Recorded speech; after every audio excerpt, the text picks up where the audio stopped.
DCB മീഡിയയുടെ പുതിയൊരു വീഡിയോയിലേക്ക് സ്വാഗതം. സ്വർണത്തിന്റെ വില തുടർച്ചയായി റെക്കോർഡുകൾ തകർത്ത് ഉയർന്നുകൊണ്ടിരിക്കുകയാണ്. മുൻപ് ദിവസത്തിൽ ഒരു പ്രാവശ്യമാണ് വില കൂടിയിരുന്നതെങ്കിൽ ഇപ്പോൾ 2-3 തവണയൊക്കെ ഒരു ദിവസം തന്നെ വില കൂടുകയാണ്. ഒരു ദിവസം തന്നെ 2000-ഉം 5000 രൂപ വരെയൊക്കെയാണ് ഒരു പവന്റെ വില കൂടിക്കൊണ്ടിരിക്കുന്നത്. 2026-ൽ 6 മാസത്തിനുള്ളിൽ തന്നെ പവൻ വില 1,75,000 രൂപയിൽ എത്തുമെന്നും റിപ്പോർട്ടുകൾ വരികയാണ്.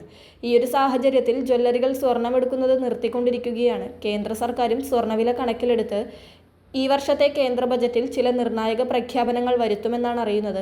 സ്വർണ്ണവില തുടർച്ചയായി ഉയരുവാനുള്ള കാരണങ്ങളും അതുമായി ബന്ധപ്പെട്ട് 2026 വർഷത്തിൽ ഉണ്ടാകുന്ന മാറ്റങ്ങളുടെ വിശദ വിവരങ്ങളുമാണ് വീഡിയോ വഴി ഷെയർ ചെയ്യുന്നത്. ആദ്യമായി കാണുന്നവർ സബ്സ്ക്രൈബ് ചെയ്യുവാനും വീഡിയോ ലൈക്ക് ചെയ്ത് സപ്പോർട്ട് തരുവാനും ഫേസ്ബുക്കിൽ കാണുന്നവർ പേജ് ഫോളോ ചെയ്യുവാനും മറക്കാതിരിക്കുക.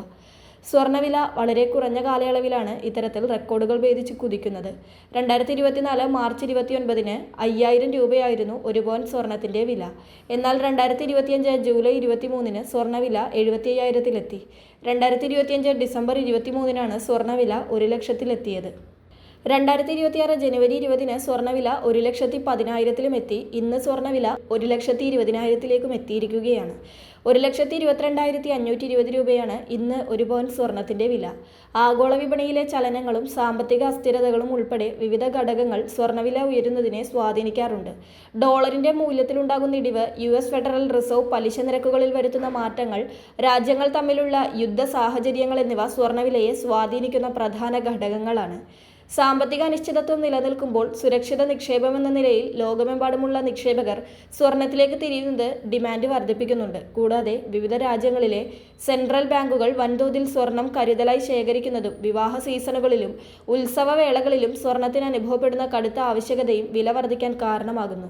രൂപയുടെ മൂല്യം ഡോളറിനെതിരെ ഇടിയുന്നതും ഇന്ത്യയിൽ സ്വർണ്ണവില കൂടാൻ ഇടയാക്കാറുണ്ട്. വില ഓരോ ദിവസവും റോക്കറ്റ് പോലെ കുതിക്കുന്നതിനിടെ സ്വർണം വാങ്ങുന്നത് ജ്വല്ലറികൾ താൽക്കാലികമായി നിർത്തിവെക്കുകയാണ്. സ്വർണ്ണാഭരണങ്ങൾ വാങ്ങാനുള്ള ഉപഭോക്താക്കളുടെ താൽപ്പര്യം കുറഞ്ഞതാണ് ജ്വല്ലറികളെ നിരാശപ്പെടുത്തിയത്. സ്വർണ്ണ നാണയം, സ്വർണ്ണ bar, gold exchange trade fund, digital gold തുടങ്ങിയ വിഭാഗങ്ങളിലാണ് നിക്ഷേപം ഒഴുകുന്നത്. ഉയർന്ന വിലയിലും ക്രമാനുഗതമായി സ്വന്തമാക്കാൻ കഴിയുന്നതിനാലാണ് പരമ്പരാഗതമായി വലിയ അളവിൽ സ്വർണം വാങ്ങുന്നതിൽ നിന്ന് ഉപഭോക്താക്കളുടെ താൽപ്പര്യം ഡിജിറ്റൽ ഗോൾഡിലേക്കും ETF-കളിലേക്കും മാറിയതെന്ന് India bullion and jewellers association vice president പറഞ്ഞു.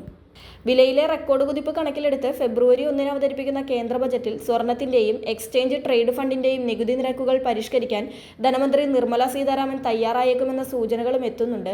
ആഭരണമായി സ്വർണം വാങ്ങുന്നതിനു പകരം ഡിജിറ്റൽ നിക്ഷേപങ്ങളായ ഗോൾഡ് എക്സ്ചേഞ്ച് ട്രേഡ് ഫണ്ടുകൾ, സോവറിൻ ഗോൾഡ് ഫണ്ടുകൾ എന്നിവയിൽ പണം മുടക്കുന്നവർക്ക് അധിക ആനുകൂല്യങ്ങൾ ലഭ്യമാക്കാൻ കോർപ്പറേറ്റ് സ്ഥാപനങ്ങൾ സമ്മർദ്ദം ശക്തമാക്കിയിട്ടുണ്ട്.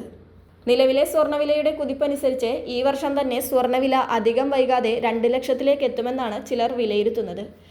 വളരെ പ്രധാനപ്പെട്ട ഈ ഒരു ഇൻഫർമേഷൻ മറ്റുള്ളവർക്ക് കൂടി ഷെയർ ചെയ്യുക.